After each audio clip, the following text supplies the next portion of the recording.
Hi అండి, welcome to అను వెంటేల్స్. ఇవాళ ఈ వీడియోలో 3 డేస్లో 4 డెస్టినేషన్స్ ఎలా కవర్ చేసామో 4 డెస్టినేషన్స్ వచ్చేసి భద్రాచలం, ద్వారక తిరుమల, అన్నవరం అండ్ ద్రాక్షారామం.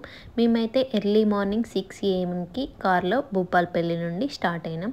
ఫస్ట్ మేడారంకి వెళ్ళినాం. భూపాలపల్లి నుండి మేడారం అయితే 55 కిలోమీటర్స్ డిస్టెన్స్లో ఉంటుంది. 6కి స్టార్ట్ అయితే 7 to 7:30 వరకు మేడారం రీచ్ అయినాం. అక్కడ దర్శనం కంప్లీట్ చేసుకునే వరకు 8 to 8:30 అయింది. దర్శనం కంప్లీట్ అయినాక బ్రేక్ఫాస్ట్ చేసి భద్రాచలంకు స్టార్ట్ అయినాం. 128 కిలోమీటర్స్, 3 hours జర్నీ. మేము రీచ్ అయ్యేసరికి అయితే ఆఫ్టర్నూన్ 12 అయింది. భద్రాచలం వెళ్ళిన తర్వాత అక్కడ సీతారాముల దర్శనం చేసుకునే వరకు 1 to 2 PM అయింది. చాలా రష్ ఉండే. అదే రోజు ఏదో విగ్రహాల ఊరేగింపు ఉండే కాబట్టి చాలా రష్ ఉంది. మేమైతే 100 రూపీస్ టికెట్ తీసుకున్నా ఏం లాభం లేదు. అక్కడ టెంపుల్లో కొద్దిసేపు కూర్చొని అక్కడ ఒక పర్సన్ని రిక్వెస్ట్ చేసి వెళ్ళి దర్శనం చేసుకున్నాం. దర్శనం కంప్లీట్ అయినాక మళ్ళీ ద్వారక తిరుమలకి స్టార్ట్ అయినాం. ద్వారక తిరుమలకి వెళ్ళే దారిలో మధ్యలో కొద్దిసేపు ఆగి లంచ్ చేసినాం. మేమైతే లంచ్ ఇంటి దగ్గర నుండి ప్యాక్ చేసుకొని వచ్చినాం కాబట్టి ఒక మంచి ప్లేస్ చూసుకొని కూర్చొని తిన్నాం. భద్రాచలం నుండి ద్వారక తిరుమలకి 140 కిలోమీటర్స్ అలా పడింది via Jaggareddygudem in AP. Dwaraka తిరుమలకి వెళ్ళేసరికి ఈవినింగ్ అయింది. మేమైతే 6 PMకి అలా చేరుకున్నాం. ఈవినింగ్ అయింది కాబట్టి చాలామంది లేకుండే కాబట్టి ఇక్కడ దేవుణ్ణి అయితే తొందరగా దర్శనం చేసుకున్నాం. మాకైతే ఒక 1/2 అవర్లో కంప్లీట్ అయింది. సేమ్ తిరుపతి ఎలా ఉందో అలానే ఉందనిపించింది. చాలామంది మ్యారేజెస్ కూడా చేసుకుంటున్నారు.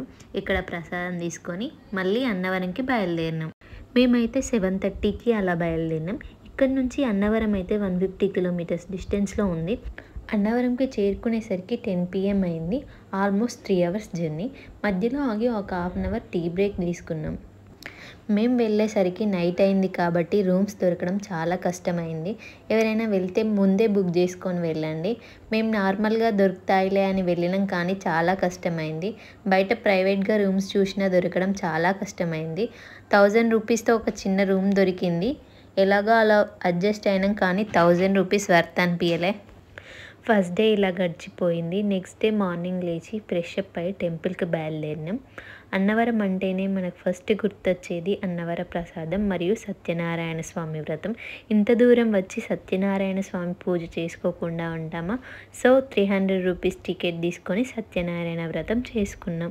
వ్రతం కంప్లీట్ అయ్యేసరికి ఆఫ్టర్నూన్ అయింది. మాదైతే అన్నప్రాసన ఈవెంట్ కూడా ఉండే అది కంప్లీట్ చేసుకొని దేవుణ్ణి దర్శనం చేసుకునే వరకు ఆల్మోస్ట్ 3 PM అయింది.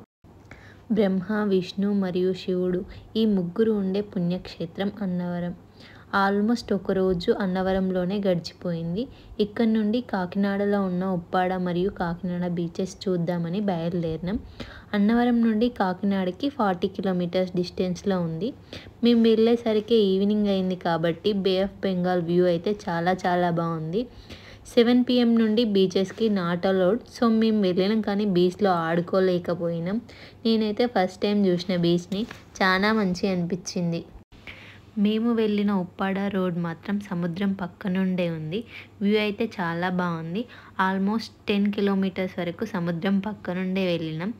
మేము వెళ్ళిన వాళ్ళందరం ఫస్ట్ టైం చూసినాం కాబట్టి చాలా ఎగ్జైట్ అయినాం. కాకినాడలో స్పెషల్ కాజాలు. మేమైతే కాజాలు కొనుక్కొని టేస్ట్ చేసినాం. నిజంగా చెప్పాలంటే అంత మంచి కాజా ఇంతవరకు నేను తినలేదు. అందుకే కాకినాడ కాజాకి ఫేమస్ కావచ్చు. కాకినాడ నుంచి ద్రాక్షారామంకి బయలుదేరినాం. 30 కిలోమీటర్స్ డిస్టెన్స్లో ఉంది. 1 అవర్లో ద్రాక్షారామంకి రీచ్ అయినాం. నైట్ 8 PM అయింది మేము వెళ్ళేసరికి. అన్నవరం లాగానే ఇక్కడ కూడా రూమ్స్ దొరుకుతాయో లేదో అనుకున్నాం కానీ రూమ్స్ అయితే తొందరగానే దొరికినాయి. మేము తీసుకున్న రూమ్ అయితే టెంపుల్ కాటేజెస్. గుడి నుండి ఒక 1 kilometer డిస్టెన్స్లో ఉన్నాయి. డిన్నర్ చేసి నైట్ ఇక్కడే స్టే చేసినాం. Day 2 అయితే ఇలా గడిచిపోయింది. నెక్స్ట్ డే ఎర్లీ మార్నింగ్ లేచి ఫ్రెష్ అప్ అయి గుడికి బయలుదేరినాం. ద్రాక్షారామం అయితే సేమ్ రామప్పలానే ఉందనిపించింది. 18వ శక్తిపీఠాల్లో 12వ శక్తిపీఠం ఈ ద్రాక్షారామంలోనే ఉంది. మాణిక్యాంబిక అమ్మవారు. ఇక్కడ శివుడైతే భీమేశ్వరునిగా పూజలు అందుకుంటాడు. శివుడైతే 2 అంతస్తుల్లో ఉంటాడు. కింద ఉన్న అంతస్తుని చీకటి కోణం అంటారు. అలా దేవుడి దర్శనం చేసుకొని అక్కడే టెంపుల్లో అన్నదాన శిబిరంలో బ్రేక్ఫాస్ట్ చేసినాం. కోనసీమ జిల్లా కదా, గుడి అయితే కొబ్బరి చెట్లతో చాలా అందంగా ఉంది. మా దర్శనం కంప్లీట్ అయ్యేసరికి 11 AM అలా అయింది. ఇక్కడ నుండి నెక్స్ట్ వాడపల్లికి బయలుదేరినాం. ద్రాక్షారామం నుండి వాడపల్లి అయితే 40 కిలోమీటర్స్ డిస్టెన్స్లో ఉంది. 1 అవర్లో వాడపల్లికి చేరుకున్నాం. మేము చేరుకునేసరికి ఆఫ్టర్నూన్ 12 అయింది. ఇక్కడ ఏ ఫుటేజ్ కూడా తీయలేకపోయినాం. వాడపల్లి వెంకటేశ్వర స్వామి తెలుసు కదా, 7 వారాల వెంకటేశ్వర స్వామి. మనం ఏదైనా కోరిక కోరుకొని 7 శనివారాలు ఈ గుడికి వెళ్తే ఆ వెంకటేశ్వర స్వామి తీరుస్తాడు అని ఇక్కడి వాళ్ళు ఎక్కువగా నమ్ముతారు. ఇక్కడ పులిహోర ప్రసాదం తిని భూపాలపల్లి బయలుదేరినాం. Via Rajahmundry, Maredumilli and Bhadrachalam. మారేడుమిల్లి అనేది ఒక టూరిస్ట్ ప్లేస్ కాబట్టి చూసి వెళ్దామని అనుకున్నాం. మారేడుమిల్లిలో 4 to 5 water falls and 3 view points ఉన్నాయి. మేమైతే వాటర్ ఫాల్స్కి వెళ్ళలేదు, కానీ వ్యూ పాయింట్స్ దగ్గర ఆగి నేచర్ని కొద్దిసేపు ఎంజాయ్ చేసినాం. వ్యూ పాయింట్స్ చూసిన తర్వాత మనకు ఘాట్ రోడ్ స్టార్ట్ అవుతుంది. వీటిని హెయిర్ పిన్ కర్వ్స్ అని కూడా అంటారు.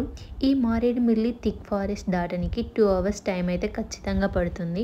మేము ఈ ఫారెస్ట్ దాటనికి 4కి అలా ఎంటర్ అయితే ఈవినింగ్ 6 అయింది. మేము ఈ ఫారెస్ట్ దాటనికి సిగ్నల్స్ అయితే మొత్తానికి ఏం లేవు. ఫారెస్ట్ దాటిన తర్వాత అన్నల్ నైట్ వస్తారు అని భద్రాచలం రూట్ని అయితే క్లోజ్ చేసినారు. మేము వేరు రూట్ నుంచి భద్రాచలం చేరుకున్నాం. నైట్ 10 అయింది భద్రాచలం చేరుకునేసరికి. ఇక్కడ ఆగి డిన్నర్ చేసిన తర్వాత మళ్ళీ స్టార్ట్ అయినాం. ఏటూరు నాగారం చేరుకున్నాం వయా పాల్వంచ. ఏటూరు నాగారం చేరుకునేసరికి midnight 12 అయింది. ఫారెస్ట్ రూట్ కాబట్టి క్లోజ్ చేస్తారు అనుకున్నాం, కానీ క్లోజ్ ఏం చేయలేదు. అలా ములుగు నుండి భూపాలపల్లి వచ్చే వరకు 2 o'clock అయింది.